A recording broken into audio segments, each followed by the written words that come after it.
Hi friends, வணக்கம். Welcome to Shanu சமையல். இந்த வீடியோவில் ரொம்ப சுவையான பீன்ஸ் முட்டை பொரியல் எப்படி பண்ணுறதுன்னு பார்க்கலாம். வீடியோக்குள்ளே போகிறதுக்கு முன்னாடி நம்ம சேனல் இது வரைக்கும் சப்ஸ்கிரைப் பண்ணாதவங்க இப்போ சப்ஸ்கிரைப் பண்ணிவிட்டு பக்கத்தில் உள்ள பெல் பட்டனையும் கிளிக் பண்ணிக்கோங்க. இது பண்ணுறதுக்கு இந்த பேனில் ஒரு 3 டீஸ்பூன் எண்ணெய் சேர்த்து எண்ணெய் சூடான உடனே ஒரு 1/4 டீஸ்பூன் சீரகம், கூடவே 2 கீறின பச்சை மிளகாய், ஒரு 2 டேபிள் ஸ்பூன் அளவுக்கு பொடியாக நறுக்கின வெங்காயம். இந்த வெங்காயமும் பச்சை மிளகாயும் கொஞ்சம் நேரம் வதங்கட்டும்.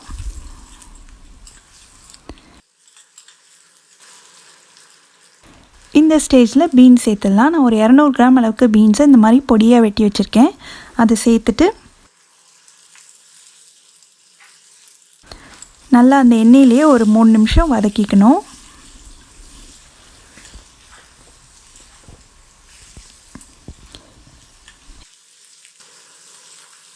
இப்போ மூடி வச்சிடலாம். ஸ்டவ்வை மிதமான தீயில் வச்சு ஒரு 3 நிமிஷம் அளவுக்கு இருக்கட்டும். அப்போ தான் பீன்ஸ் ஓரளவுக்கு வெந்து வரும்.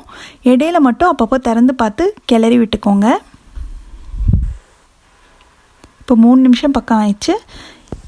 இப்போ பீன்ஸ் பார்த்திங்கன்னா ஓரளவுக்கு வெந்துடுச்சு. இது கூட ஒரு 1/4 டீஸ்பூன் மஞ்சள் தூளும் 1/2 டீஸ்பூன் மிளகாய் தூளும், இதுக்கு தேவையான அளவு உப்பும் சேர்த்துடலாம். நம்ம ஏற்கனவே பச்சை மிளகாவும் சேர்த்துருக்கிறதுனால மிளகாத்தூள் கொஞ்சம் கம்மியாகவே சேர்த்துக்கோங்க.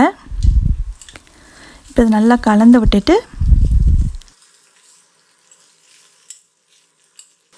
மறுபடியும் மூடி வச்சு ஒரு 2 நிமிஷம் மட்டும் இருக்கட்டும்.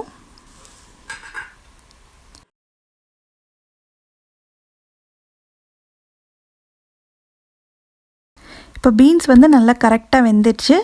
இப்போ இந்த பீன்ஸ் எல்லாம் சுற்றி ஓரமாக வச்சுட்டு நடுவில் கொஞ்சம் கேப் மாதிரி க்ரியேட் பண்ணிக்கோங்க. இதில் நான் ஒரு 2 முட்டையை உடைச்சி வச்சுருக்கேன். அதை சேர்த்துட்டு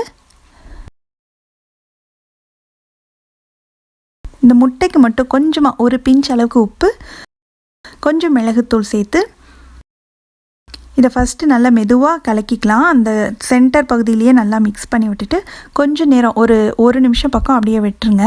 அதுக்கப்புறம் இது நல்லா ஒன்றா சேர்த்து அந்த காயோடு சேர்த்து நம்ம கலந்தோம்னா நம்மளுக்கு நல்லா ரொம்ப உதிரியாக இல்லாமல் கொஞ்சம் பெரிய முட்டை பீசஸாக கிடைக்கும். இப்போது இந்த முட்டையெல்லாம் நல்லா வேகிற அளவுக்கு நம்ம இதை நல்லா கலந்து விட்டு குக் பண்ணிக்கணும்.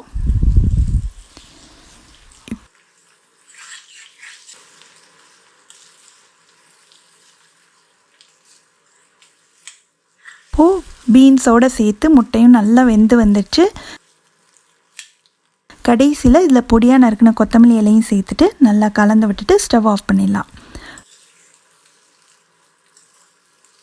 ரொம்ப சுவையான பீன்ஸ் முட்டை பொரியல் ரெடி ஆயிடுச்சு. இது பார்த்திங்கன்னா சாம்பார் சாதம், காரக்குழம்பு, அப்புறம் ரசம் சாதத்துக்கெலாம் சைட் டிஷ்ஷாக வச்சுக்கிறதுக்கு ரொம்ப நல்லாயிருக்கும். நீங்களும் இந்த ரெசிபியை கண்டிப்பாக வீட்டில் ட்ரை பண்ணி பார்த்துட்டு எப்படி வந்ததுன்ற கமெண்ட்ஸை மறக்காமல் ஷேர் பண்ணுங்கள். தேங்க்ஸ் ஃபார் வாட்சிங்.